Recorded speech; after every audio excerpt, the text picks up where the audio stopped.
Hello বন্ধুরা, আমি রিঙ্কি। আজকে আবার একটা নতুন ভিডিও নিয়ে আমি চলে এসেছি। তোমরা সবাই কেমন আছো? আশা করছি ভালো আছো। আমিও খুব ভালো আছি। আজকে তোমাদের সঙ্গে আমি একটা নতুন ভিডিও শেয়ার করব। এর আগে আমি কোনোদিনও এরকম ভিডিও শেয়ার করিনি। তো আজকে শেয়ার করব what I it in a day. তো চলো ভিডিওটা স্টার্ট করি। তার আগে দেখো আমি একটু এই বাড়িতে এসেছি, তোমরা দেখেই বুঝতে পারছো। তো চলো, সকালবেলা আজকে দেখো গরম গরম হাতের মধ্যে চা চলে এসছে। আমি চা খুব একটা খাই না, আর বিস্কুট তো একদমই পছন্দ করি না চায়ের সঙ্গে। বিস্কুট আমি এমনিতেও খাই না, মানে চায়ের সঙ্গে কি আমি এমনি সময়ও বিস্কুটটা খাই না। আর চা আমি খাই না, সকালবেলা তো চা একদমই খাই না, তাও এই বাড়িতে একটু খাচ্ছি। যাই হোক, তো তারপরে ব্রেকফাস্টে ছিল আজকে গরম গরম হিঙের কচুরি আর তরকারি। আচ্ছা, এটা বলে রাখি, এটা কিন্তু দোকানের কচুরি, এটা মা বানায়নি। মা সকালবেলা টিফিনে রুটি করেছিল, কিন্তু আমি খাইনি।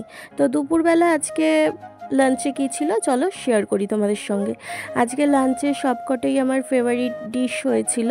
তো তার মধ্যে মানে কি বলবো, সবচেয়ে ফেভারিট হচ্ছে এই যে উচ্ছে আলু বেগুন বড়ি দিয়ে তরকারি, যেটা আমার খুবই ভালো লাগে। অন্য কিছু আর মানে লাগে না, ওইটা থাকলে আর অন্য কিছু লাগে না। তাও অনেক কিছুই করেছিল। আজকে হয়েছিল উচ্ছে আলু বেগুন বড়ি দিয়ে একটা তরকারি, আর বেগুন ভাজা, গোল গোল আলু ভাজা, আর শঙ্কর মাছ।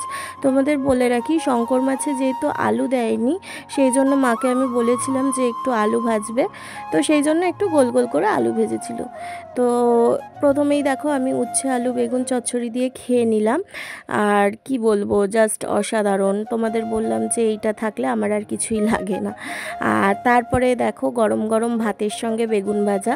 আমি ঘি খাই না, সেই জন্য ঘিটা আর বাটারটা আমি খুব একটা পছন্দ করি না, সেই জন্য আমি ঘি বা বাটার কিছুই নিইনি। বেগুন ভাজা শুধুই খেয়েছি। আর এখানে না আমি বলে রাখি যে বেগুন ভাজা অনেকে সাদা সাদা পছন্দ করে, বাট আমার একটু বেগুন ভাজা লাল লালই ভালো লাগে, মানে একটু হালকা পোড়া পোড়া ভাব হবে, সেটাই ভালো লাগে। যাই হোক, কেউ কিন্তু আবার ফানি কমেন্ট করো না। তো দেখো আমার বেগুন ভাজা দিয়ে খাওয়া হয়ে গেছে। এবার খাবো লাল লাল ঝাল ঝাল, মানে শঙ্কর মাছ আর হচ্ছে আলু ভাজা। বললাম যেহেতু শঙ্কর মাছে আলু দেয়নি, সেই জন্য আলু ভাজাটা আমি করতে বলেছিলাম। তো এখান দিয়ে দেখো আলু ভাজা নিলাম একটা, আর দিয়ে মানে ভালো করে চটকে মটকে একদম মুখের মধ্যে, আর সেই ফিলিংস কি বলবো, জাস্ট অসাধারণ।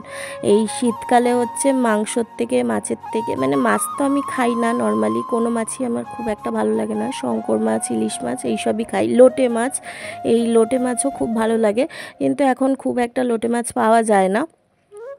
তো যাই হোক, এই শঙ্কর মাছ দিয়ে এতটাই ঝাল হয়েছিল আমার নাক দিয়ে জল বেরিয়ে গেছে।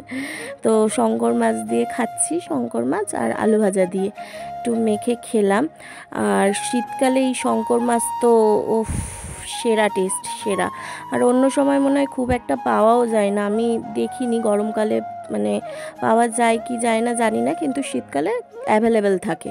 যাই হোক, তারপরে সন্ধেবেলা তোমাদের বললাম, সকালবেলা চা খাওয়াটা আমি খুব একটা প্রেফার করি না, বাট সন্ধ্যাবেলা চাটা আমি ডেলি খাই। যেহেতু শীতকাল, গরমকালে আবার খাই না, শীতকালে চাটা আমি ডেলিই খাই। তো দেখো অন্য কিছু আমি আর টিফিন করি না বিকেলবেলা স্ন্যাক্স কিছুই খাই না। তো যাই হোক, চাটা খেয়ে নিলাম। এবার রাত্রে সাদামাটা পুরো খাওয়ার ছিল। এখানে আলু ফুলকপি, এখন যেহেতু ফুলকপির সিজন, আলু ফুলকপি গাজর কড়াইশুঁটি বিনস ক্যাপসিকাম দিয়ে একটা তরকারি ছিল, আর ছিল হচ্ছে ডিমের অমলেট। ওফ, সেরা ভাই সেরা। যাই হোক, তো এরকম ভিডিও আমি তো এর আগে দিইনি তোমাদের, যেটা বললাম। তো এরকম ভিডিও পেতে গেলে লাইক কমেন্ট শেয়ার অবশ্যই করে দিও, আর ফলো করতে ভুলো না। টাটা।